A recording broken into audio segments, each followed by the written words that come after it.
আজ আমরা বেশ কয়েকটি এসির ইনডোর মাস্টার সার্ভিস করব, পরিষ্কার করব।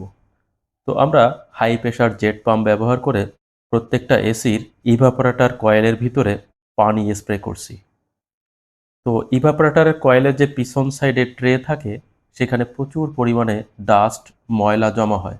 সেগুলো পরিষ্কার করার জন্য একটি বিশেষ নজেল ব্যবহার করছি, বাঁকানো, যেটা মূলত পিছন সাইডে পানি স্প্রে করতে সহযোগিতা করে। এবং এটা দিয়ে সামনের যে কয়েল রয়েছে সেখানেও পানি স্প্রে করা যায়। তো এই কুলিং কয়েলের ভিতরে প্রচুর পরিমাণে ধুলাবালি জমে এবং ধীরে ধীরে সেগুলো এই কয়েলের ভিতরে বা চেম্বারের ভিতরে আটকে যায়। ফলে বায়ু সঞ্চালন বা এয়ার সার্কুলেশন করতে পারে না। এতে করে কাঙ্ক্ষিত পরিমাণ ঠান্ডা হয় না। রুম যখন ঠান্ডা না হয় তখন পর্যাপ্ত পরিমাণে কম্প্রেসার চলতে থাকে, ঠান্ডা করার চেষ্টা করে। যেহেতু হাওয়া সার্কুলেশন করতে পারে না, কম করতে পারে, ফলে কম্প্রেসার অধিক সময় চলতে থাকে। এতে করে বিদ্যুৎ বিল বেশি আসে। তো বছরে অন্তত দুবার মাস্টার সার্ভিস করে নেওয়া ভালো। যখন গরমের শেষ দিকে, শীতের আগমনের পূর্বে এসি বন্ধ করা হয়, তখন পরিষ্কার করে যদি এসি কভার দিয়ে ঢেকে রাখা হয় তাহলে মূলত ভালো হয়। তা না হলে যখন এসি বন্ধ থাকে শীতের সিজনে, তখন এই ময়লাগুলো জমাট বেঁধে ফিন্সগুলো জাম করে দেয়। পরবর্তীতে পরিষ্কার না করে ব্যবহার করলে কাঙ্ক্ষিত পরিমাণ ফলাফল পাওয়া যায় না।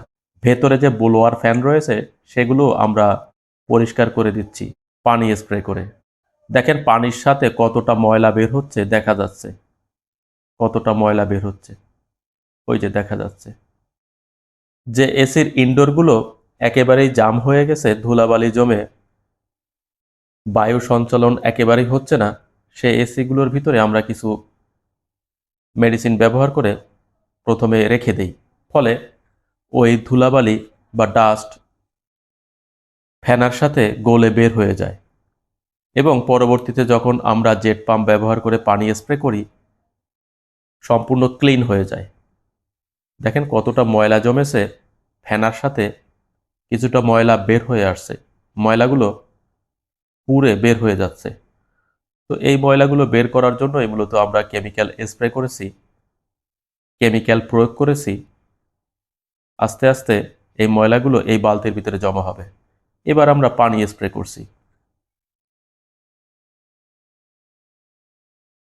তো ফেনা করে আমরা প্রথমেই ময়লাগুলো দুর্বল করে দিয়েছি, যাতে ফিন্স বা কুলিং কয়েল হতে ময়লাগুলো আলগা হয়ে যায়, ছেড়ে দেয়। এবং পানি স্প্রে করার সাথে সাথেই মূলত এই ময়লাগুলো বালতিতে প্রবেশ করবে। ওই যে প্যারাশুট কাপড়ের একটি ওয়াটার ব্যাগ ব্যবহার করছি, ওই ওয়াটার ব্যাগের ভিতর থেকেই মূলত বালতিতে ময়লাগুলো জমা হবে। আর বাদ বাকি পানি ড্রেন লাইনের মাধ্যমে বাইরে চলে যাবে। যেভাবে মূলত ইভাপোরেটরের যে পানি ড্রেন লাইনের মাধ্যমে বাইরে যায়, ওই একইভাবে বাইরে চলে যাবে। ফলে ড্রেন লাইন যদি জাম থাকে সেটাও ক্লিয়ার হয়ে যাবে। এবং ইনডোরের পেছন দিকে এবং সামনের দিকে দুটি ট্রে থাকে, ওয়াটার ট্রে। ওই ট্রে দুটি ময়লায় জাম হয়ে যায়।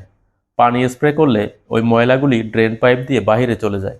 ফলে ট্রে দুটি পরিষ্কার হয়ে যায়। পরবর্তীতে অনেক এসির ক্ষেত্রেই মূলত ইনডোর থেকে পানি পড়ে। ওই ড্রেন লাইন এবং ট্রেগুলো যখন জাম হয়ে যায় তখন পানি পড়ার সম্ভাবনা থাকে। জেট পাম্প ব্যবহার করে পানি স্প্রে করলে সম্পূর্ণ যখন পরিষ্কার হয়ে যাবে তখন পানি লিকেজ হওয়ার বা ওভারফ্লো হওয়ার সম্ভাবনা থাকবে না। আমরা কয়েকটি আউটডোর বা কন্ডেন্সার কয়েল পরিষ্কার করছি। দেখেন পানি স্প্রে করে পরিষ্কার করে দিচ্ছি। আউটডোর কয়েল ধুলাবালির কারণে জাম হয়ে যায়। আমরা ঘুরিয়ে ঘুরিয়ে কন্ডেন্সার কয়েল পরিষ্কার করে দিচ্ছি।